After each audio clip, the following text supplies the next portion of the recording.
Barring a players' strike heading into this weekend, the UFL will finally return for its second season. I could not be more excited for it, as I love talking about alternate football leagues, because it just means more football to watch and some amazing stories. Heading into this weekend, I thought I would preview the second year of the UFL. Can Birmingham win their fourth straight title? Who are the players to watch? And what has changed heading into the season? Let's talk about that. But before we get into this, if you enjoy college football content like this, make sure to leave a like and subscribe. Also, let me know who your favorite team is. Personally, I'm a DC Defenders fan, due to them being the closest team near me. The way I will be previewing these teams is based on their odds to win the title heading into the season, from worst odds to best odds. The Houston Roughnecks are coming off a tough 1-9 season, led by third-year head coach Curtis Johnson. Johnson is currently 6-14 across his 2 seasons with the Roughnecks, has been coaching since 1984. Johnson has coached at every level of football, spending time at the high school level, college level, and even NFL level. He served as a head coach for Tulane from 2012 to 2015, helping the Green Wave transition from the Conference USA to the American, going 15-34, leading Tulane to their first bowl game in 11 years in 2013. They enter the season with plus 1,800 odds of winning the title this season, will be led by quarterback Nolan Henderson, Anthony Brown, and Jalen McClendon. Henderson is expected to be named the starting quarterback for the Roughnecks after throwing for 526 yards and rushing for 143 yards on the ground in 5 games. Brown brings experience after playing quarterback for Oregon and Boston College. They also returned Justin Hall, who finished third last year in receptions with 56 receptions, with 603 receiving yards and 3 touchdowns last year. They will need to find a way to get the running game going this season after finishing last in the league in rushing yards and offensive efficiency. Kirk Merritt returns at the running back position after getting hurt in the second game of the season, and on the defensive side of the ball, they will be led by linebacker Christopher Allen, who joined the team mid-season last year. They will be playing their home games at the University of Houston's TPECU Stadium, will hope to find the same success they found under quarterback PJ Walker back in 2020, when they finished at the top of the XFL before the season was canceled. The secondary and offensive line should also be improved from last year. The Memphis Showboats experienced a big blow right before the start of the season, as head coach Ken Wisenhunt would step down this week due to personal reasons. My thoughts and prayers are with Wisenhunt and his family. UFL President and CEO Russ Brandon said in a statement, "If and when Ken Wisenhunt is ready to return to the UFL family, we will welcome him with open arms. We take pride in the UFL being a family-first league, and we respect Ken's decision to take a leave of absence for personal reasons at this time." During his leave of absence, Wisenhunt will be replaced by offensive line coach Jim Turner. Turner is a very well-experienced offensive line coach, making a name for himself at Texas A&M. He served as an offensive line coach at the college level and with multiple NFL teams. Memphis is coming off a 2-8 season under head coach John DeFilippo last year. Wisenhunt was not just the head coach, though. He was also their offensive coordinator, and is unknown who will be the team's play caller this season. They will be led by former Brown quarterback E.J. Perry, as well as former Kansas quarterback Jason Bean.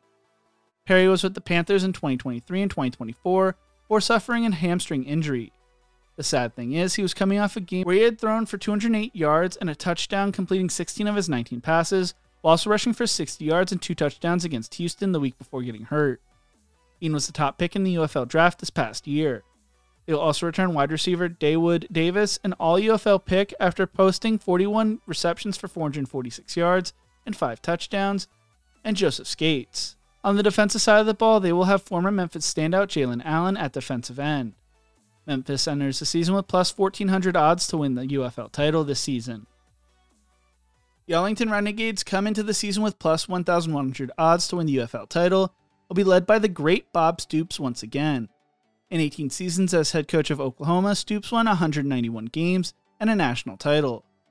Stoops led the Renegades to the 2023 XFL title, but got off to a rough 0-6 start last season, before finishing the year 3-7 overall, which was less than the XFL conference.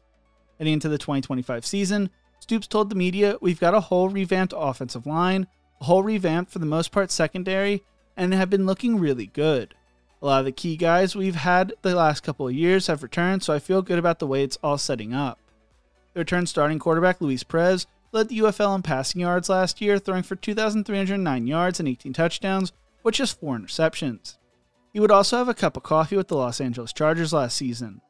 They also returned Tyler Vaughn, who finished with 45 receptions for 502 yards and 3 touchdowns, as well as tight end Sal Cannella, who had 53 receptions for 496 yards and 6 touchdowns.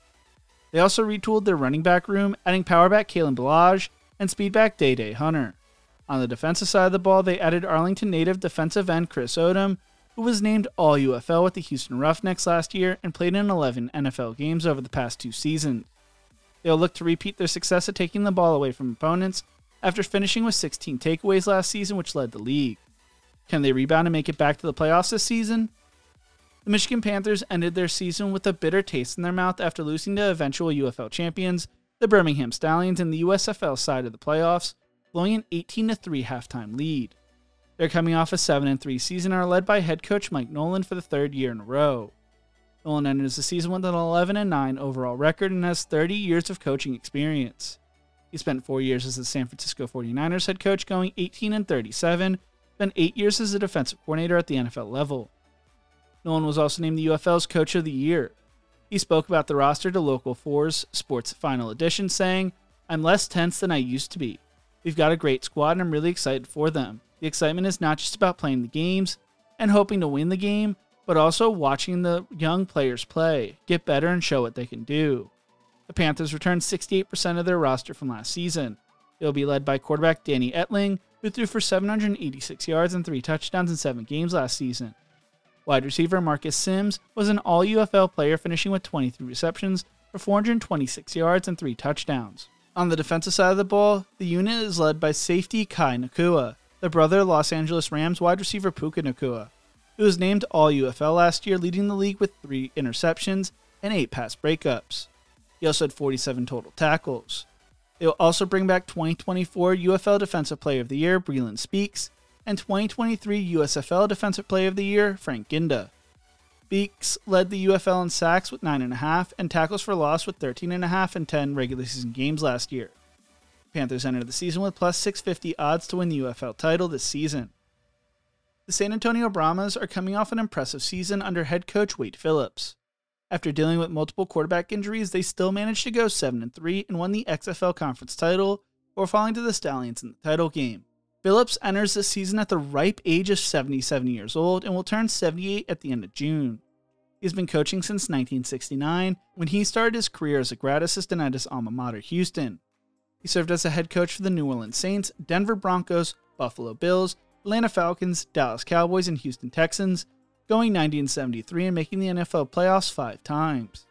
He also spent time with 7 different NFL teams as a defensive coordinator, being known as one of the best, winning a Super Bowl with the Denver Broncos, being named the AP NFL Assistant Coach of the Year in 2015. He joined the Houston Roughnecks in 2023, leading them to a 7-3 record, and to the South Division Championship game in 2023. When the 2 leagues came together, he moved over to San Antonio, leading them to a 7-3 record and the UFL title game. He enters the season with a 14-6 regular season record. The Brahmas will be led by a brand new quarterback in San Antonio native Kellen Mond. Mond threw for nearly 10,000 yards and 71 touchdowns while at Texas A&M, while also rushing for 1,609 yards and 22 touchdowns on the ground. He has since spent time with the Minnesota Vikings, Cleveland Browns, Indianapolis Colts, and New Orleans Saints. He joined Dak Prescott and Tim Tebow as the 3rd SEC quarterback to pass for 9,000 plus yards and rush for more than 1,500 yards in a career. He will have the league's best wide receiver from last year to throw to in John Trey Kirkland, who had 56 receptions for 615 yards and 3 touchdowns. The Brahmas had one of the best defenses in the league last year and will look to do the same this season, led by linebacker Tavante Beckett, who was an All-UFL selection, finishing with 67 tackles and 9 tackles for loss. They also have YouTuber Destroying expected to be their kicker this season. San Antonio will hope Mon can jumpstart the offense this season so they can return to the title game, as they enter with plus 650 odds to win it all.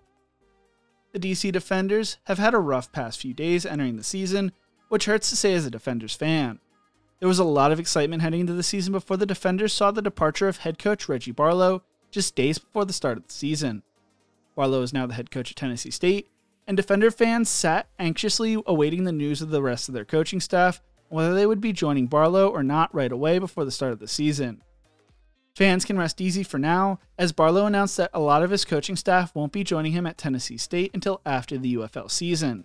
Instead of Barlow, the Defenders will be coached by former quarterback coach Shannon Harris, who will be the interim head coach this season.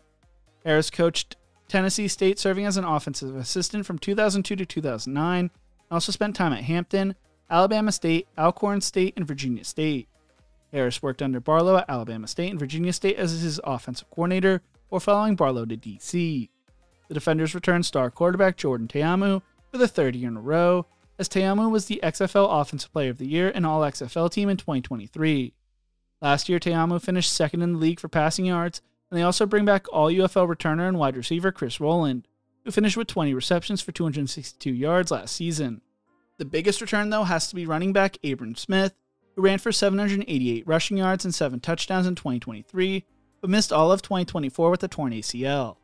Without Smith, the Defenders had the worst rushing offense in 2024, according to PFF, and finished the year 4-6. On the defensive side of the ball, they re-signed former first-round NFL draft pick DeAndre Baker, who finished All-UFL last year. According to RJ Young's power ratings, the Defenders are the 7th best team in the league, but come in with the 3rd best odds to win the title at plus 600 odds. Will basically be the last ride for this coaching staff to win a UFL title before a lot of them leave to join Barlow at Tennessee State. The St. Louis Battlehawks will be looking to make their first ever Spring League title game this season, return head coach Anthony Beck. Beck spent 11 seasons as a tight end in the NFL with 5 teams after being selected by the Jets in the first round of the 2000 NFL Draft.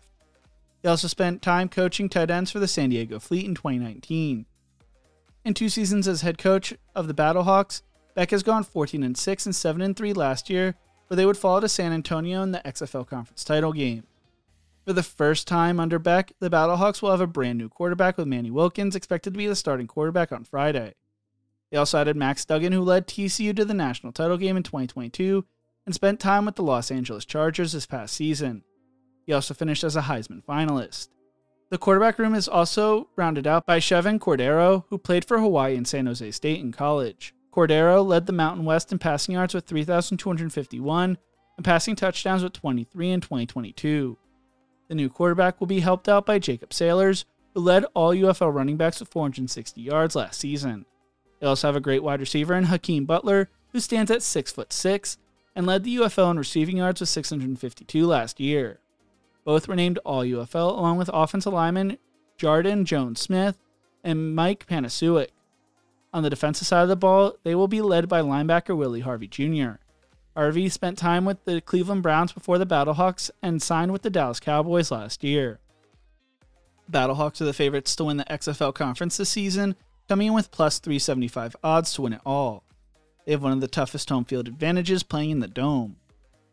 The more things change, the more they stay the same, as the last team we will cover is 3-time Spring League champions, the Birmingham Stallions. The Stallions are led by head coach Skip Holtz, who returns for his 4th straight season. Holtz coached at UConn, ECU, and Louisiana Tech, going 152 and 121, where he won 2 conference championships and 5 division titles in 22 college football seasons. Holtz is a premier Spring League head coach, putting together a 26-4 regular season record and a 6-0 record in the playoffs, winning 3 straight Spring League titles across the USFL and UFL. He also coached Alex Magoo to the 2023 USFL MVP award and Adrian Martinez to the UFL MVP award last year. Magoo returns to the Stallions this year, with Martinez now playing for the New York Jets. We also have former Ole Miss quarterback Matt Corral, who split reps with Martinez last season. They also return wide receiver Deion Kane and tight end Jay Sternberger, and on the defensive side of the ball, they are led by all UFL selections in nose tackle Carlos Davis and safety AJ Thomas. The Stallions entered the season with the best odds to win the UFL title, hoping to make it a 4-peat after going 9-1 last year. They did lose Wonder Kid general manager Zach Potter to Sacramento State, but brought in Paul Roel, who has 30 years of scouting experience with the Indianapolis Colts, Minnesota Vikings, and Jacksonville Jaguars to replace Potter. He spent some time in the USFL prior to the merger with the XFL as a college scout for the league. Keeping Holtz was also a major benefit after he was up for a few college coaching jobs last season. The Stallions have plus 225 odds to win it all this year. When it comes to rule changes, the UFL will bring back the XFL kickoff after the NFL adopted it last year. Johnston said the change on the kickoff was meant to incentivize returns as well as get players used to playing more similar to the NFL kickoff style. He also cited injury data that supported the players' implementation for the sake of player safety. The league also eliminated the onside kick in favor of a 4th and 12 scrimmage play from its own 28-yard line. Coaches' challenges were also expanded to give coaches a second challenge if the first was successful. I am so pumped for the season to kick off this weekend and can't wait to see what happens. Do the Stallions four-peat or does someone else win the title? Let me know in the comment section below. If you enjoyed this video, make sure to check out one of my other videos YouTube thinks you will love right here. Thank you so much for watching, and as always, remember to embrace the grind.